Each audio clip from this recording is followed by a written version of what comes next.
Salut chers auditeurs, salut chères auditrices, bienvenue dans Sans Algo, le podcast qui vous en fait découvrir d'autres. Je suis Mathilde Mélin, journaliste pour Slate.fr et auditrice infatigable de podcasts. Ça nous arrive à tous, je crois, d'assister ou de participer à une conversation et de la voir doucement glisser vers le débat stérile où chacun campe sur sa position. En général, au bout d'un moment, ça monte dans les tours parce que chacun essaye de convaincre l'autre, mais ça ne fonctionne pas. On ne peut pas faire changer quelqu'un d'avis sur la politique, la religion ou le vaccin en 10 minutes, et ce genre de conversation ne mène généralement à rien. Le podcast dont je vais vous parler cette semaine propose justement de créer du dialogue en confrontant plusieurs points de vue autour d'une même thématique, mais de façon un peu plus intelligente et apaisée que pendant un repas de famille. Ça s'appelle Post-Scriptum et c'est un projet de Charlie Dupieux et Alice Milot, deux journalistes de radio. Depuis l'été 2019, elles réalisent ce podcast indépendant que j'aime particulièrement pour son format.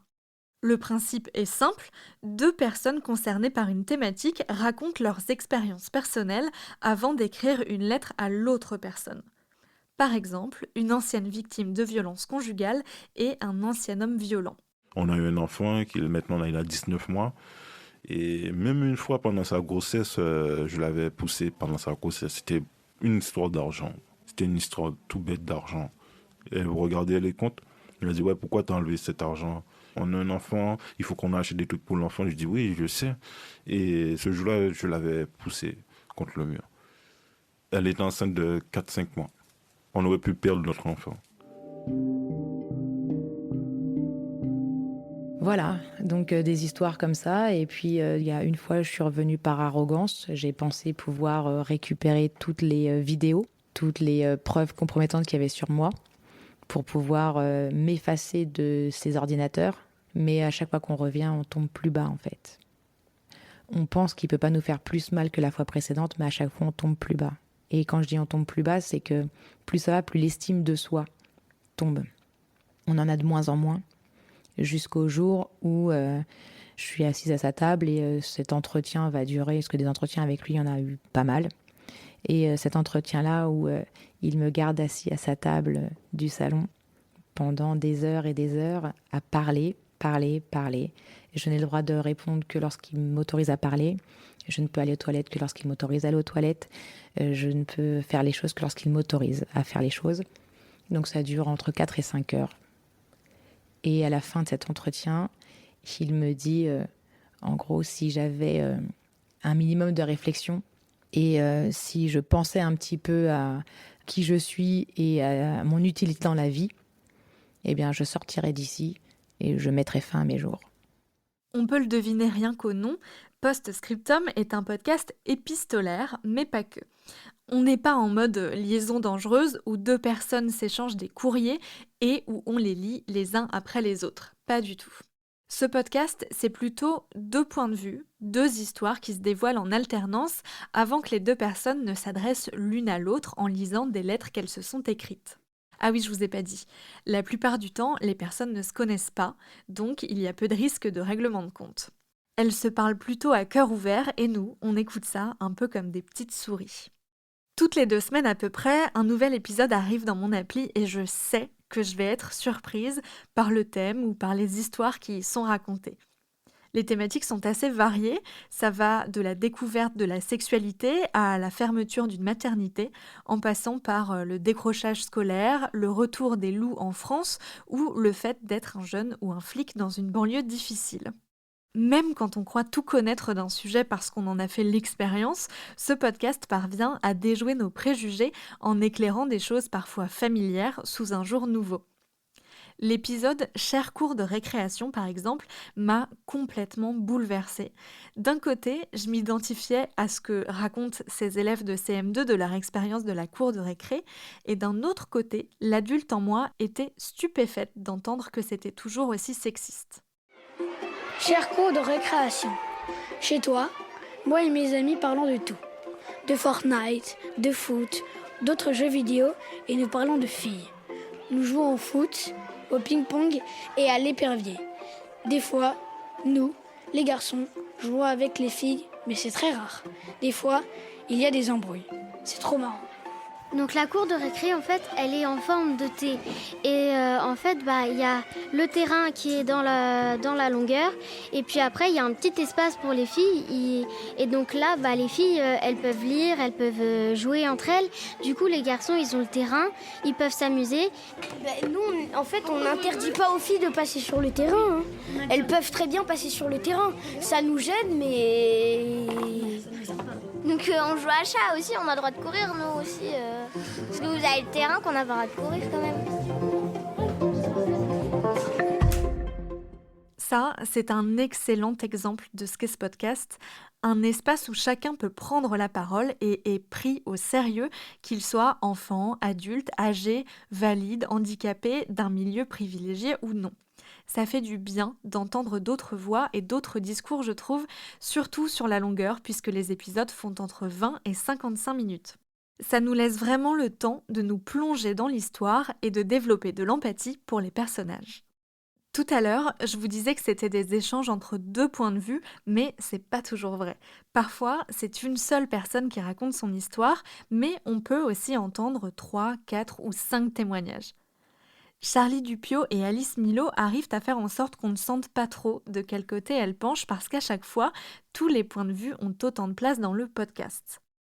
C'est le cas par exemple de cet épisode où deux mères assez bourgeoises et qui vivent en proche banlieue parisienne parlent de leur choix de scolariser leurs enfants dans des écoles publiques ou privées. Donc par ailleurs, tous les gens qui ont fait le choix du public autour de nous à Saint-Ouen, tout le monde se fait domicilier chez des copains pour pouvoir rester dans l'école primaire qui suit l'école maternelle qui est très bien. Alors moi, les gens à Saint-Ouen qui contournent la carte scolaire en se faisant domicilier pour être dans la bonne école primaire puis dans le bon collège à Saint-Ouen, non, je ne parle pas d'hypocrisie. Parce que le fameux principe du « avant j'avais des principes, maintenant j'ai des enfants », c'est une réalité, il faut se le dire. Et non, je ne suis pas du tout dans le jugement, je comprends complètement. Moi, je pousse le phénomène à son paroxysme puisque carrément, je vais dans le privé à Paris. Là où j'ai toujours eu du mal, encore une fois, c'est quand le parent n'essaye pas de mettre son enfant dans le public. C'est important de défendre l'école publique parce que s'il n'y a plus d'école publique, c'est trop injuste. Enfin, on ne peut pas avoir des écoles payantes uniquement, c'est pas possible. Si ça reste un choix, tant mieux. La phrase « j'ai des principes et maintenant j'ai des enfants », si elle veut dire que j'avais des principes et j'ai même pas essayé de les coller à mes enfants, c'est dommage. Alors qu'il dit que c'est super l'école publique. Mais le parent qui dit l'école publique c'est super et tout ça, mais bon, moi, vu mon enfant, je vais plutôt le mettre ailleurs, je comprends pas. Ce que racontent les épisodes de Postscriptum est toujours à mi-chemin entre une histoire intime et notre histoire collective. Par sa forme et par ses sujets souvent sociétaux, ce podcast nous donne à entendre le monde avec beaucoup de bienveillance. Il nous interroge, mais sans nous secouer comme des pruniers façon plateau télé d'émissions de débat. Bref, c'est un petit bonbon et je ne résiste pas à la tentation de vous faire entendre un extrait de mon épisode préféré de la série. Il s'appelle PS Je t'aime et donne la parole à des élèves de CM2, de lycée et à des résidents d'EHPAD pour qu'ils partagent leur vision de l'amour. Chère Madame Ollier, en vous voyant, je stresse car vous êtes très belle.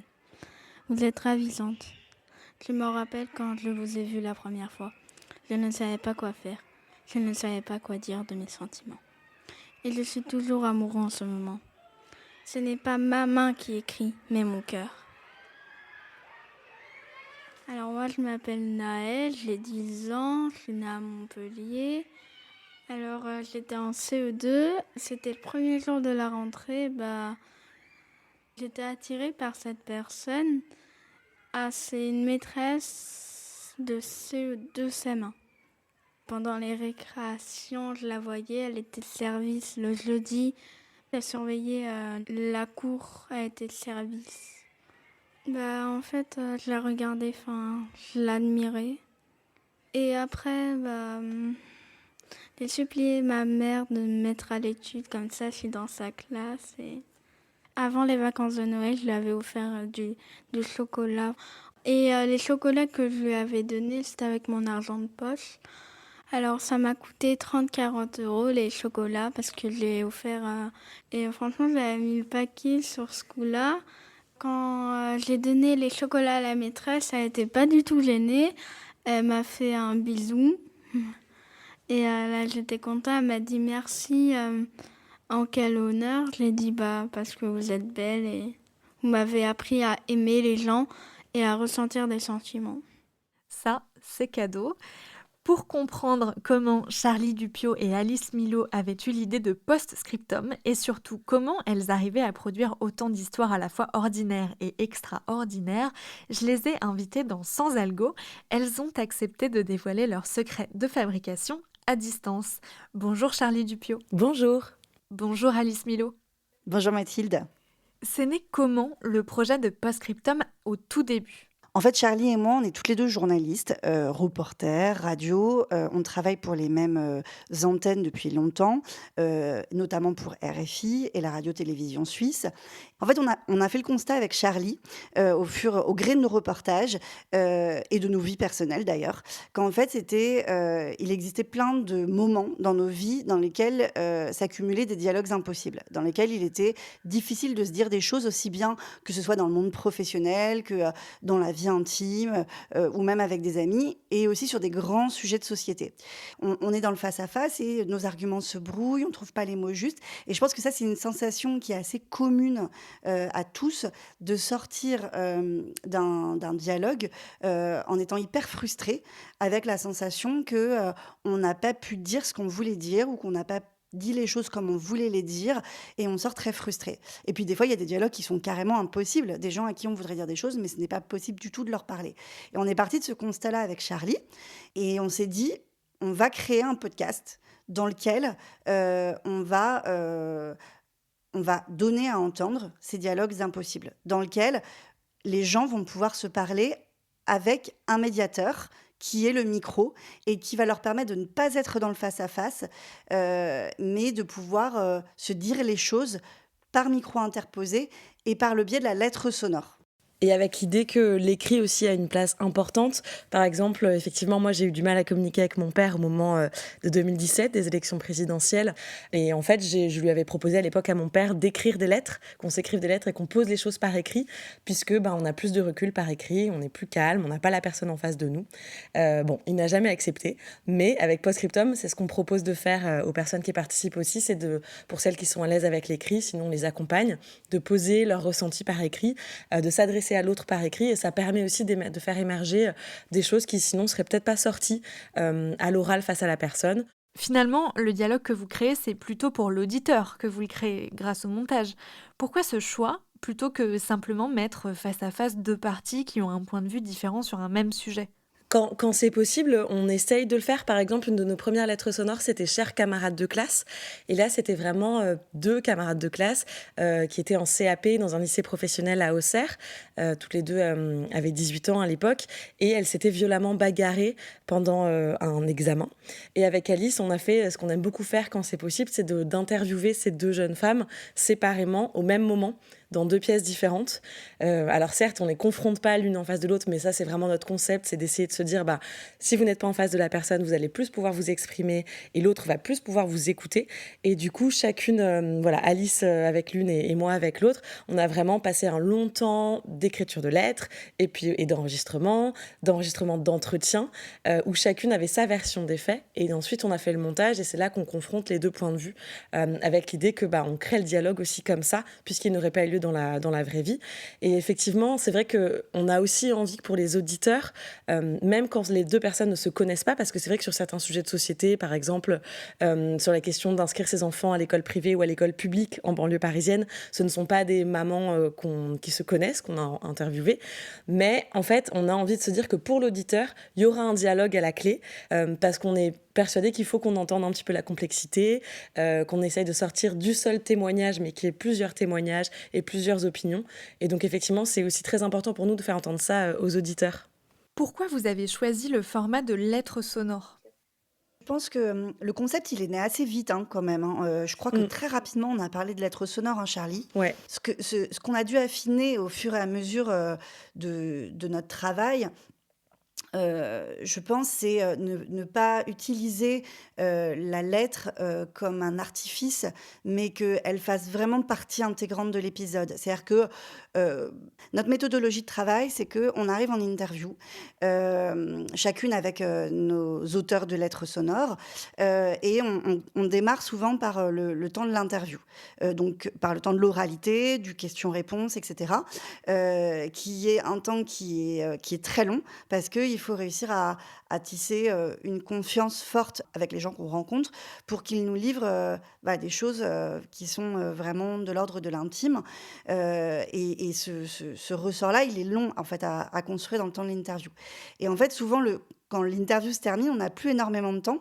Et en fait, il faut qu'on passe à l'écrit. C'est-à-dire qu'en fait, il faut ensuite généralement, on donne une feuille et un stylo aux gens et on leur dit, voilà, maintenant, ce qu'on s'est dit pendant 1h30 au micro sous la forme d'une interview, on va essayer de le coucher sur papier, mais sous la forme d'un cher quelque chose en 2, 3, 4 phrases.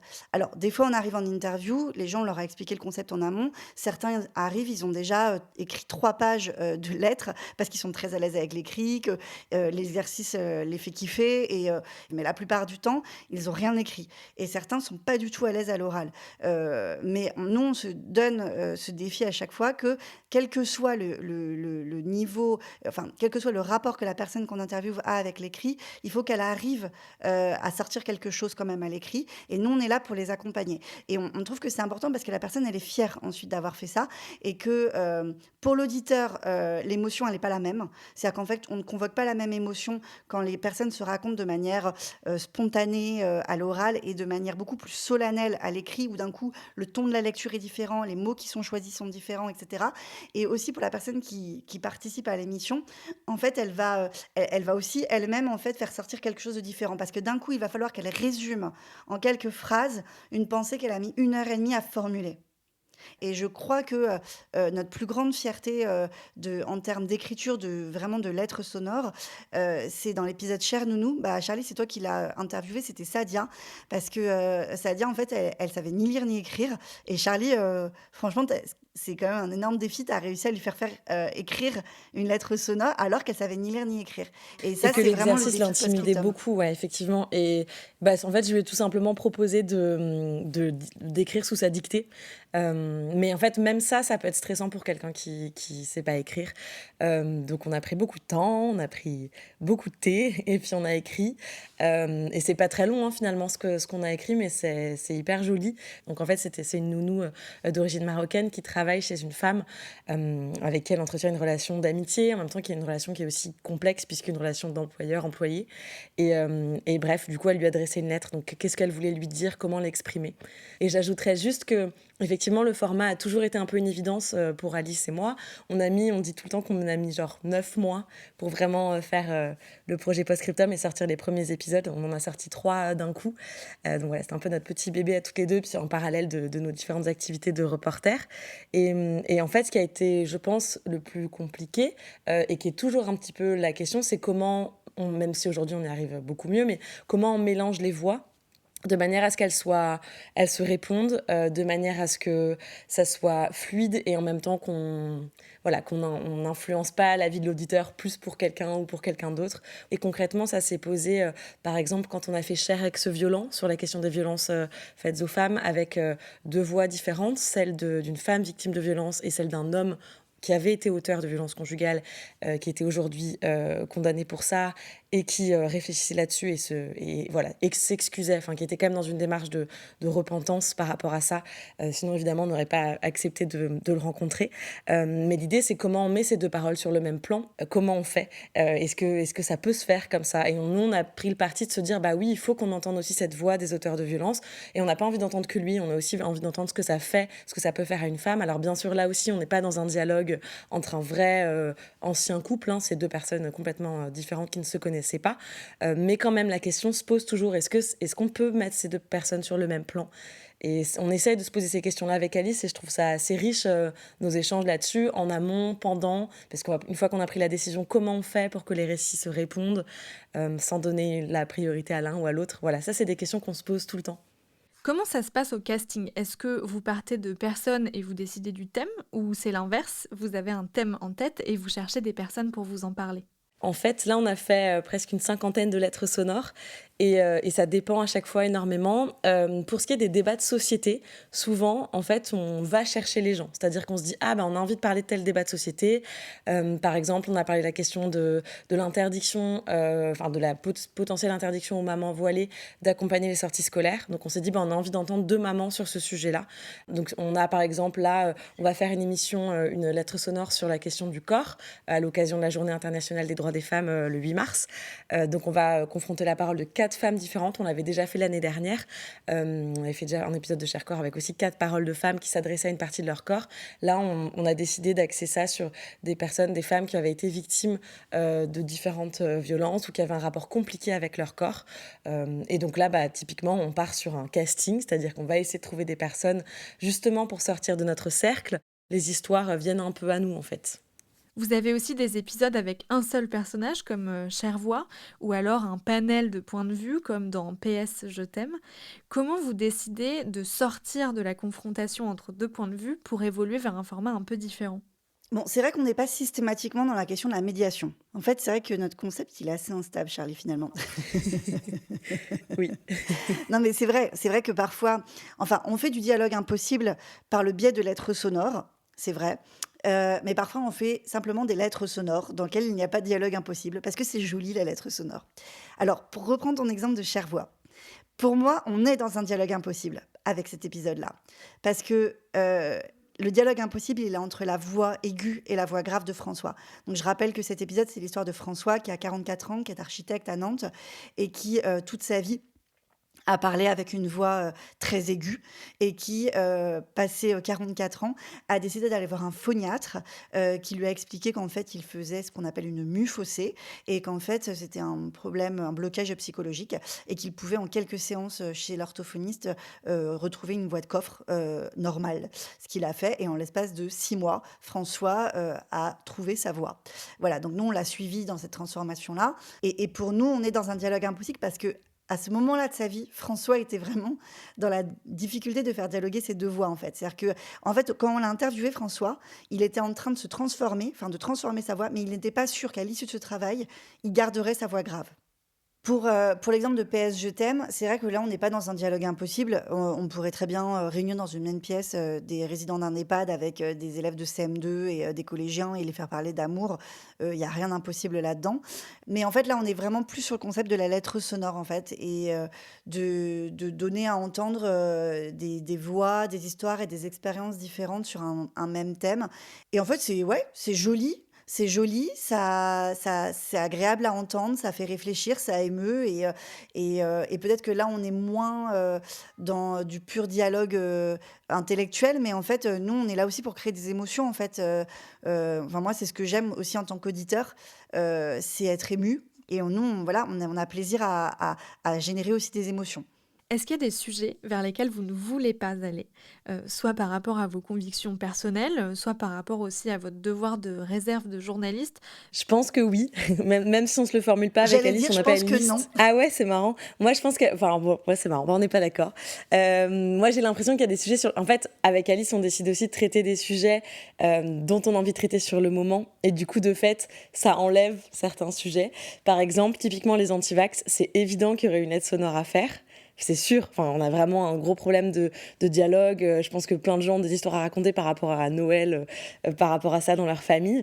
Mais je pense qu'on n'avait pas trop envie de revenir sur ce sujet parce qu'on en entend déjà tellement parler que nous-mêmes, on n'avait pas envie, en tout cas, je parle pour moi peut-être, mais que j'avais pas envie de m'ennuyer à faire ce sujet-là, même si c'est sûr qu'on aurait obtenu des choses intéressantes. Mais je pense que dans le climat ambiant, c'est un peu compliqué de... Voilà, on n'a pas forcément envie de parler du Covid chaque matin. Et puis, il y a d'autres sujets où, en tout cas, moi, je ne me sentirais pas forcément à l'aise d'aller. C'est vrai que...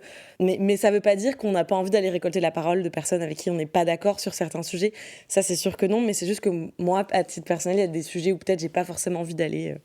Postscriptum, c'est un travail indépendant que vous faites à côté de vos boulots respectifs. Quelle place ça prend dans vos vies et est-ce que c'est un travail entièrement bénévole ? Ça fait 2 ans et demi que Postscriptum existe et on a enfin un petit peu d'argent sur notre compte bancaire. Donc franchement, c'est une belle victoire. Je n'étais pas sûre qu'un jour on y arriverait. Cet argent-là, en fait, il nous permet enfin de payer tous les mois les 3 réalisateurs avec lesquels on travaille. On a la chance de bosser avec 3 réalisateurs qui sont des professionnels de la radio et qui donc, du coup, ont un salaire et qui ont accepté de bosser pour nous depuis 2 ans et demi sans être payés systématiquement. Parce qu'ils adhéraient aussi au projet, par amitié pour nous, par amour pour le projet. On a une illustratrice aussi, Charlotte Deligneris, qui est formidable, qui fait, ça compte énormément pour nous les illustrations qu'elle fait. Et ça, c'est pareil, on va pouvoir la payer tous les mois. Mais non, on n'a pas de salaire. Ça fait 2 ans et demi qu'avec Charlie, on ne se verse pas de salaire avec Postscriptum parce que jusqu'à maintenant, on n'a pas eu les moyens de le faire. On ne désespère pas d'y arriver un jour, mais ça va être long. Notre modèle aujourd'hui, c'est principalement de miser sur du brand, donc de fabriquer à côté des podcasts à vocation commerciale pour des institutions ou des entreprises privées. On postule aussi beaucoup à des bourses et à des appels à projets, notamment d'instituts publics comme des mairies ou des départements ou des fondations qui nous permettent aussi voilà, on gagne des appels à projets, ça nous permet de gagner des sommes assez conséquentes pour lesquelles on fait des projets, mais ça ramène de l'argent aussi à l'association, parce qu'on est une association, on a un statut associatif. Et du coup, ça nous oblige chacune à avoir des activités professionnelles à côté. Alors, Charlie, elle a eu la chance jusqu'à maintenant de pouvoir rester reporter pigiste pour les antennes pour lesquelles elle travaillait. Voilà. Moi, j'ai fait le choix d'arrêter parce que c'est énormément de temps pour pas beaucoup d'argent gagné quand on est pigiste, en fait. Et donc, du coup, j'ai fait le choix de vendre mon âme au diable et d'aller travailler pour des agences de communication. Donc, je fais du podcast commercial pour des agences de communication. Voilà. C'est un choix que j'assume et que je regrette pas parce que j'ai fait 15 ans de pige, 15 ans de reportage génial à l'international sur des sujets magnifiques, etc. Et qu'aujourd'hui, mon kiff, c'est de faire ce podcast avec toi, Charlie. Et qu'en fait, pour que ce soit possible, il fallait trouver une autre manière de fonctionner dans le porte-monnaie, quoi. Donc, voilà. Mais il n'y a pas de frustration parce que franchement, Postscriptum, ça nous remplit humainement et intellectuellement et éditorialement à 2000%. Donc, ça vaut le coup, à côté, de pouvoir faire quelque chose qui est moins noble. Et l'avantage qu'on a aussi par rapport à cette question du temps et de l'organisation, c'est qu'on est 2. Donc on peut aussi se reposer sur l'autre quand nous, on n'est pas disponible. Et aussi, je pense que le fait d'être 2, ça nous donne de la motivation, de l'envie d'avancer dès qu'on a une petite période de doute, parce que c'est vrai que ça fait quand même plus de 2 ans et qu'on n'a pas non plus peut-être les revenus qu'on imaginait avec Postscriptum, c'est pas grave, en fait, on essaye de se dire pourquoi on le fait et qu'on le fait aussi parce qu'on a envie de bosser à 2 avec cette personne-là, moi en l'occurrence avec Alice. Et du coup, c'est ça qui est chouette d'être 2, quoi. Ça nous donne la force et ça nous donne de la souplesse dans nos petits agendas un peu serrés. Si des auditeurs ou auditrices de Postscriptum nous écoutent et qui veulent vous soutenir financièrement, comment peuvent-ils faire ? Moi, je suis assez mal à l'aise avec l'idée que ce soit les gens qui payent pour nous, en fait. J'aime bien l'idée qu'on se débrouille nous-mêmes avec l'argent et qu'on fait ces cadeaux, quoi. Genre, prenez les épisodes, ces cadeaux. Enfin, je sais pas, j'aime bien cette idée, quoi. Mais peut-être qu'il faudrait réfléchir, effectivement, maintenant qu'on commence un petit peu plus à... Non, être connu, c'est vraiment trop fort comme mot. À sortir du bois. On est dans l'action, tu vois. Ouais, je sais pas. Moi, je suis assez mal à l'aise avec l'idée d'avoir des mécènes, à moins qu'on ait des gens qui soient vraiment multimilliardaires, qui nous écoutent et qui savent pas quoi faire de leur argent et qui veulent investir dans un projet. Oui, avec plaisir, quoi. Mais je sais pas. Mais je pense que pour nous soutenir, par contre, ce que vous pouvez faire, c'est mettre des petites étoiles sur votre appli de podcast ou alors... Parlez-nous. Et parlez-nous, voilà. Parlez-nous sur les réseaux sociaux, parlez-nous partout. C'est vraiment le bouche à oreille qui, jusque-là, nous a fait connaître. Nous, on veut vraiment que Postscriptum soit écouté. On passe beaucoup de temps sur chaque épisode. Et je pense que notre première motivation, avant l'argent, ce qui est peut-être un peu bête, c'est d'être écouté et que ça résonne chez les gens. J'espère que ça vous a donné envie de découvrir Postscriptum de Charlie Dupieux et Alice Milot. Il est disponible sur toutes les plateformes, dont Slate Audio, la plateforme de recommandation de podcasts de slate.fr. Merci d'avoir écouté Sans Algo. N'hésitez pas à vous abonner, à nous mettre des étoiles sur Apple Podcasts ou Spotify et à nous envoyer vos remarques et questions par mail à l'adresse dans la description de cet épisode. On les lit avec attention. Je vous donne rendez-vous la semaine prochaine pour d'autres recommandations garanties 100% sans algo. Sans algo est un podcast de Mathilde Mélin, produit par Slate.fr, sous la direction de Christophe Caron et Benjamin Septem-Ours. Montage, Victor Benamou.